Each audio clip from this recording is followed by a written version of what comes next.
میں آپ کو بتانا یہ چاہتا ہوں کہ ہمارے ائمہ کیوں قتل ہوتے رہے۔ اس کا سبب یہ ہے کہ ائمہ علیہ السلام کے ماننے والوں نے ان کا ساتھ نہیں دیا۔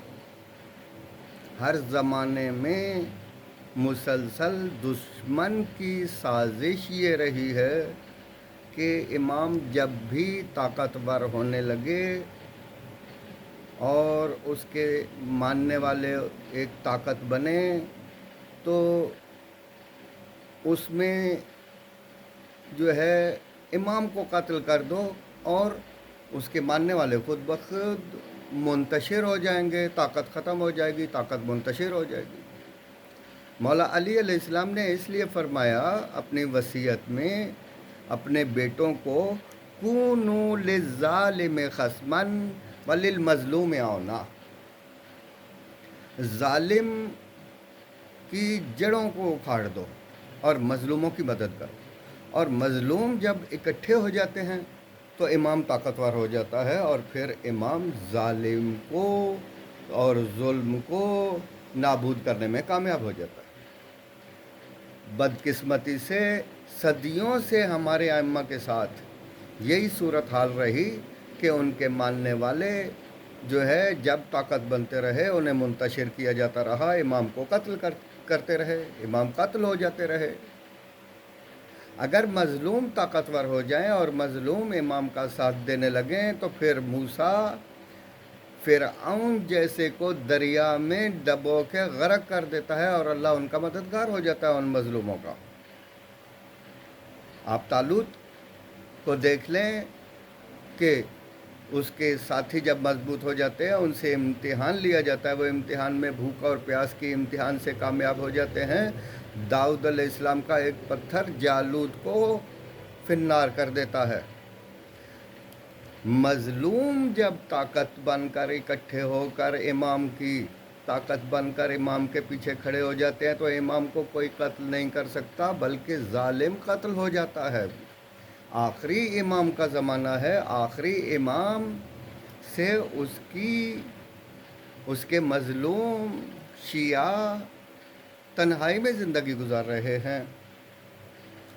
مظلوم شیعہ جب ایک طاقت بن جائیں گے، جب وہ انتشار سے آزاد ہو جائیں گے، جب وہ مومن کی عزت کرنے لگیں گے، جب وہ مومنین کے حقوق کو پامال کرنے سے بچ جائیں گے اور مومنین ایک طاقت بن جائیں گے اور مومنین کے درمیان الفت و محبت اور تعاون بڑھ جائے گا، وہ ایک طاقت بن جائیں گے اور امام کی طاقت بن جائیں گے۔ جیسے ہم میں زکوٰۃ اور خمس کا نظام ہے جو مومنین کو طاقتور بنانے کے لیے ہے، صدقات مومنین کو طاقتور بنانے کے لیے ہے، فطرہ رمضان کے آخر میں دیا جاتا ہے مومنین کو طاقتور بنانے کے لیے ہے، مظلوموں کو طاقتور بنانے کے لیے ہے۔ بہت سارے طریقے رکھے گئے ہیں اسلام کے اندر۔ مظلوم طاقتور ہو جائے گا، مالی اعتبار سے بھی طاقتور ہو جائے گا اور ہر اعتبار سے اس کی عزت بڑھ جائے گی تو امام طاقتور ہو جائے گا۔ اگر امام طاقتور نہیں بنے گا تو مظلوم کبھی بھی طاقتور نہیں ہو سکتا، اور مظلوم کبھی بھی دنیا میں دین کو، اسلام کو نہیں پھیلا سکتا۔ هو الذی ارسل رسولہ بالہدی ودین الحق لیظہرہ علی الدین کلہ ولو کرہ المشرکین او مشرکین۔ امام عالی مقام کی آمد اور امام کا دین کو ادیان عالم پر غالب کرنے کا طریقہ کیا ہوگا؟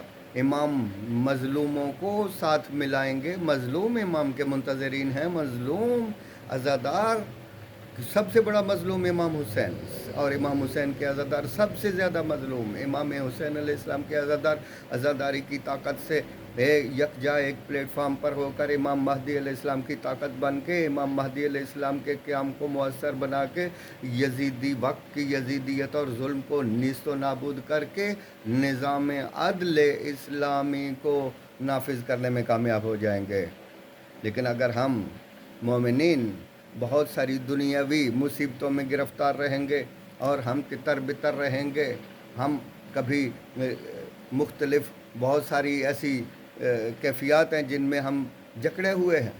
جب ہم یہ کہیں گے کہ حسینیت ایک قوم ہے، ہم سب ایک قوم ہیں، ہمارا جو ہے ایک راستہ ہے، ایک امام ہے، ایک کعبہ ہے، ایک قرآن ہے، ایک قبلہ ہے، ایک دین ہے، ہم حسین کے پیچھے ہیں، ہم وقت کے حسین وقت کے علی کے پیچھے ہیں، تو کونوا للظالم خصما کا عمل انجام پذیر ہو جائے گا، اور وللمظلوم آونا، اور مظلوم کی مدد امام کرنے کے لیے ظہور فرما لیں گے، اور عدل عالمی طور پر قائم ہو جائے گا. عدل ہی اسلام ہے. اگر عدل قائم ہوگا سمجھو اسلام قائم ہو گیا. اگر عدل نہیں ہو سکتا تو اسلام کبھی بھی قائم نہیں ہو سکتا، اسلام کبھی بھی نافذ نہیں ہو سکتا. اسلام کی بنیاد عدل پر کھڑی ہے. عدل نہیں تو اسلام نہیں. عدل کی بنیاد پر اسلام نافذ ہوگا. اللہم صلی علی محمد وآل محمد وعجل فرج.